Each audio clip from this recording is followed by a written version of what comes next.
E aí, pessoal, tudo bem? Galera, hoje a gente vai falar de um tema muito interessante, sobretudo porque durante essa questão da pandemia que a gente está vivendo no mercado, não é?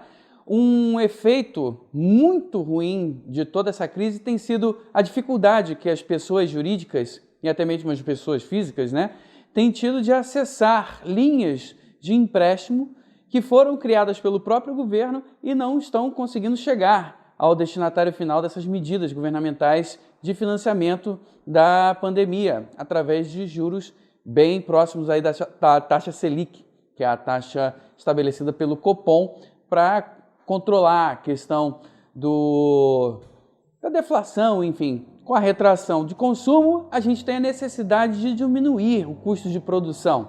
E o custo de produção na economia, ela também é controlado, né, através da taxa Selic. Eu só estou falando isso só para vocês entenderem aonde que a gente vai querer chegar com isso.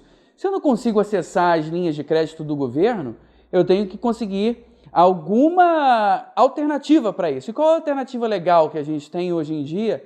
Muito interessante para as micro e pequenas empresas.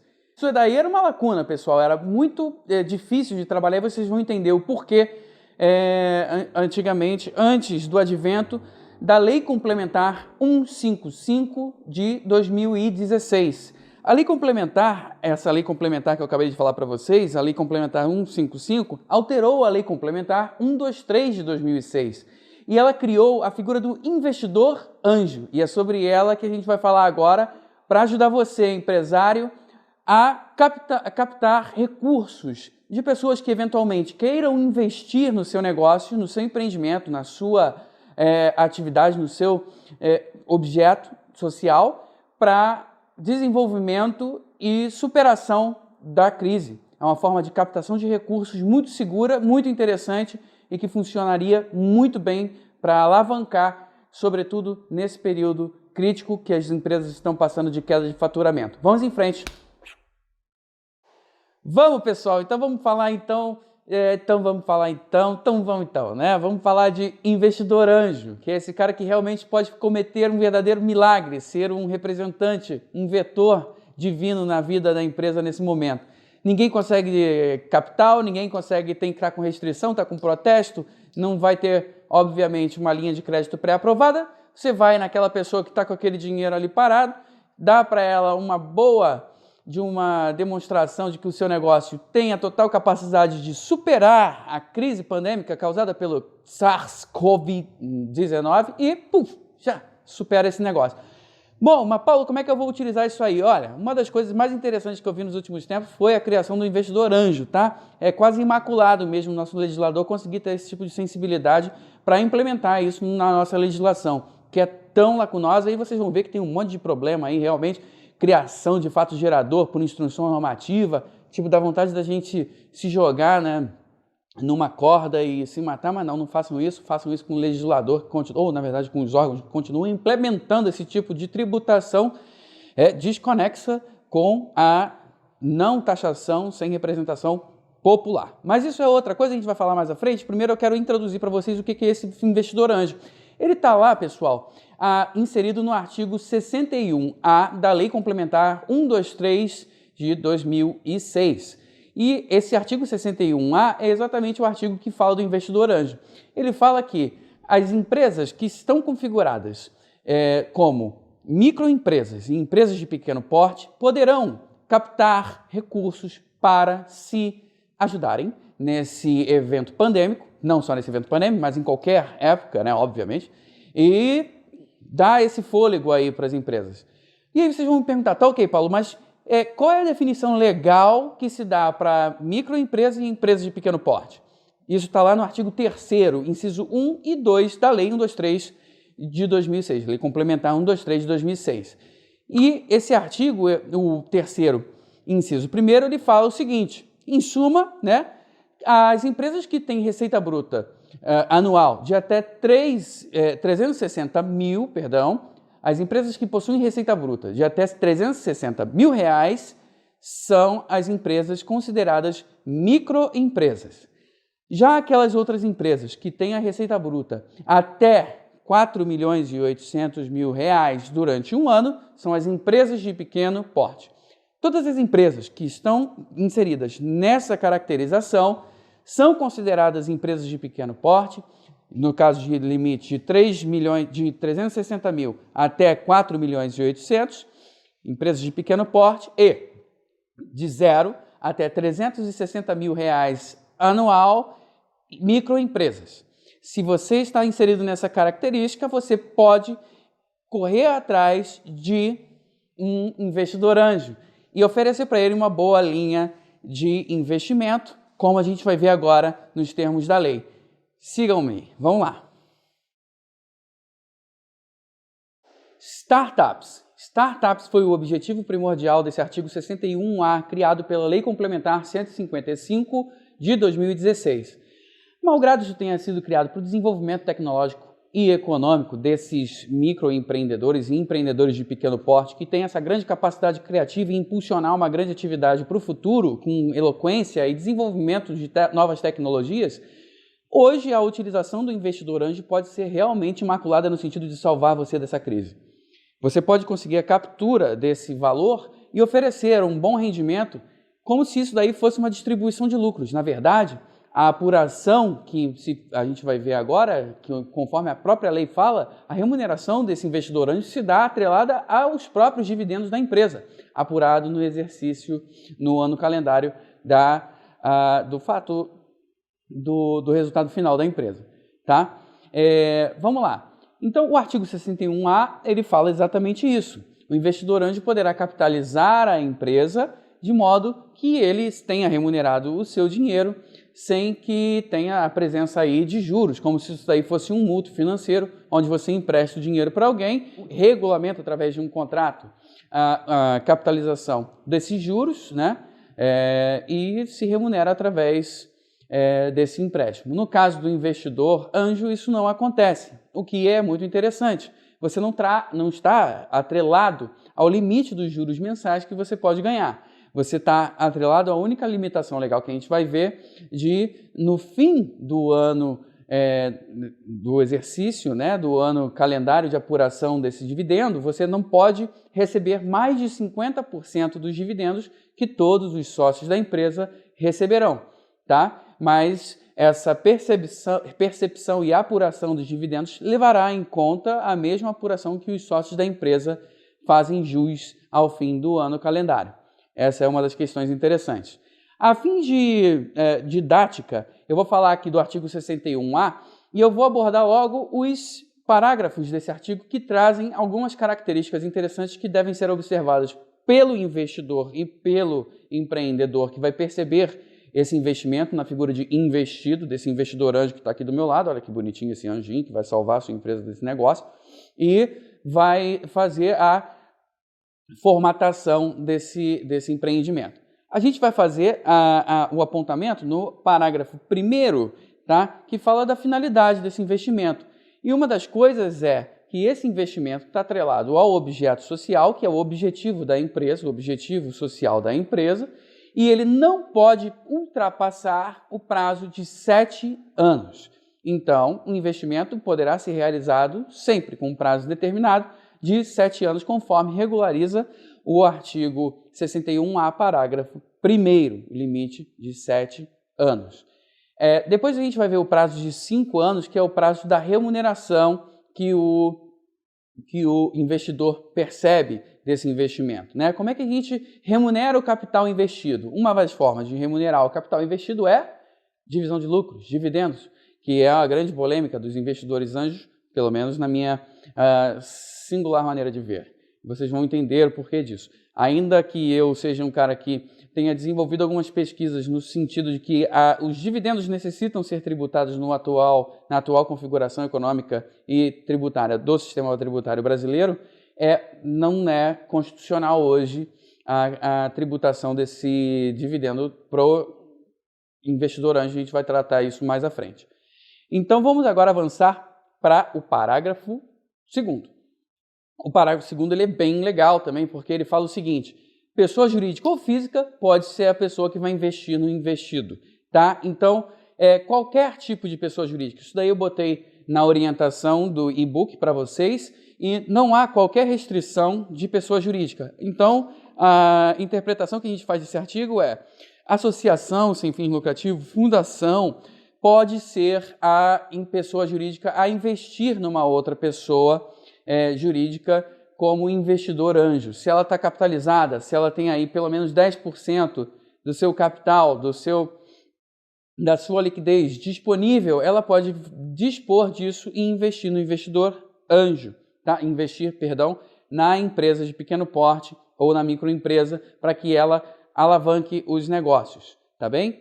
Passando agora ao objeto social, né, pessoal? Aí a gente tem uma coisa muito similar ao que a gente vai falar da sociedade em conta de participação, né? Somente quem atua no fim social da empresa, quem aplica esse investimento, quem impulsiona esse investimento, essa utilização desse recurso que é dado pelo investidor anjo, são os próprios sócios da empresa. O investidor anjo não pode se imiscuir nas funções gerenciais e administrativas da empresa investida.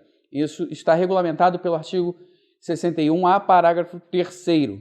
Avançando aí para o artigo 61A, parágrafo 4º, nós temos outras 3 interessantes características do investidor anjo em 3 incisos, o inciso 1º, 2º e 3º. Bom, vai na tela aí para vocês acompanharem a leitura comigo do artigo 61A, parágrafo 4º. Não será considerado sócio, nem terá direito à gerência ou voto da administração da empresa. Essa é uma das características que nós já abordamos. Então, ele não tem nenhum dos direitos inerentes à figura do sócio cotista dentro da empresa. Não.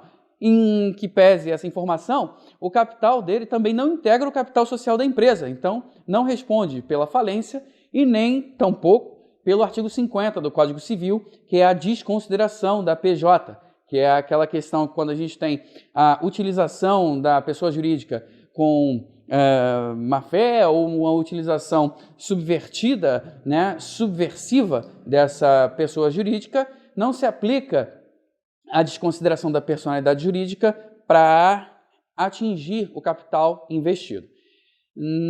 No e-book que eu coloquei para vocês, eu fiz uma pequena ressalva dessa regra legal, que é óbvio que se for comprovada uma utilização fraudulenta do valor investido pelo investidor anjo, também vai ser objeto dessa desconsideração de personalidade jurídica, podendo ser responsabilizado para fins legais o capital que foi levado para a empresa que percebeu esse valor de aporte do investidor anjo, tá, pessoal? Então, não vamos confundir os alhos e os bugalhos. Não podemos esquecer, tem essa benesse, é uma proteção que o investidor anjo tem de estar investindo na sociedade sem ser responsabilizado pela gestão. Ou seja, a responsabilidade pelo contrato de trabalho da empresa não atinge o investidor anjo.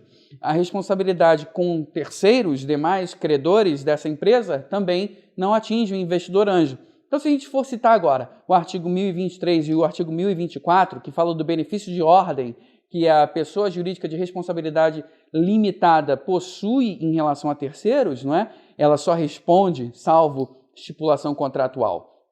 É uma estipulação contratual que raramente os sócios fazem de responder solidariamente com a empresa. Salvo estipulação em contrário, a gente sabe que a responsabilidade do sócio cotista e das sociedades limitadas é limitada às cotas subscritas e regularmente integralizadas pelos sócios. Estando limitada essa responsabilização, ele só responde depois que os bens da empresa foram exauridos pelos credores. E também no limite das cotas desses sócios. Então, essa é a responsabilização limitada do artigo 1024. O valor aportado pelo investidor anjo não integra o capital social, logo, não pode responder subsidiariamente nessa questão do artigo 1024 do Código Civil. Isso é uma coisa muito importante para você apresentar para o investidor anjo, para impulsioná-lo e falar, olha, os riscos do meu empreendimento você não vai perceber, mas você vai perceber os dividendos dessa operação. Igualmente, pode ser, isso é livremente estipulável no contrato social, na liberdade contratual, de modo que você vai receber os dividendos como sem incorrer nos mesmos riscos que eu possuo como empreendedor. O próprio risco do empreendimento, estabelecido até mesmo no Código do Consumidor, ele não vai responsabilizar o investidor anjo que acreditou naquela empresa e investiu o capital, inclusive gerando novos postos de trabalho, novas formas de empreender e também deu gás aí para a vitória de um determinado negócio. Então, é muito importante você passar isso para o investidor anjo, porque ele não está inserido nos riscos. Ele também não vai poder fazer a gestão do negócio nem a administração, por vedação legal, tá? Sob pena de responder pessoalmente. Agora, esse fator de ele não responder perante terceiros, até sobre a questão da Receita Federal, nas obrigações acessórias, nas obrigações principais da empresa, o investidor anjo está incólume, e o que é muito interessante. Já o inciso segundo, que vai na tela, é o que fala exatamente disso. Vamos ler junto. Não responderá por qualquer dívida da empresa, inclusive em recuperação judicial. Tá? Não se aplicando o artigo 50, já adiantei para vocês. Pessoal, então, estou livre também da bancarrota estabelecida pela Lei 11.101 de 2005. Não vou ser a pessoa falida, tá bem? Vamos avançar agora. Vamos à leitura do inciso terceiro, tá na tela. Será remunerado por seus aportes nos termos do contrato de participação pelo prazo máximo de 5 anos. Também já adiantei a questão do prazo máximo de 5 anos, é a questão da percepção dos dividendos da operação no ano calendário, tá bem? Essa questão é muito interessante, ele recebe os valores de dividendos juntamente com os sócios e tem que respeitar esse limite de 50% dos dividendos apurados no ano, como a gente vai abordar já já.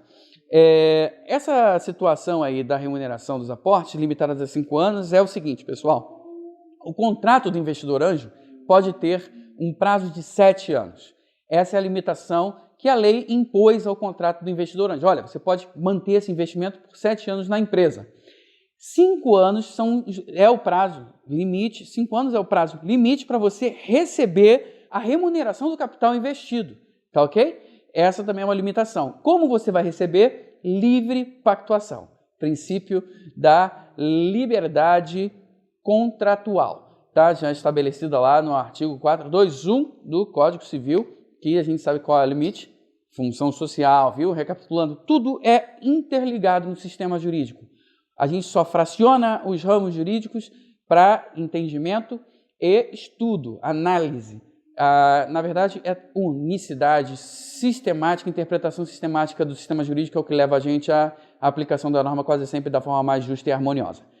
Bom, avançando agora ao artigo 5º, que foi a tela de vocês, o valor aportado não é considerado receita para enquadramento da sociedade, como EPP e ME. Então, se eu pego 10 milhões e aporto dentro de uma empresa, eu não perco a configuração estabelecida pelo artigo 3º, incisos 1 e 2, que falam as limitações do faturamento para que eu seja considerado uma microempresa ou empresa de pequeno porte. Então, se eu tenho um faturamento anual de até 360 mil, eu sou uma empresa, uma microempresa, tá bem? Mesmo que eu receba um aporte de 10 milhões, eu não perco essa caracterização dada pela lei. É o que reza o parágrafo 5º. Isso é muito importante.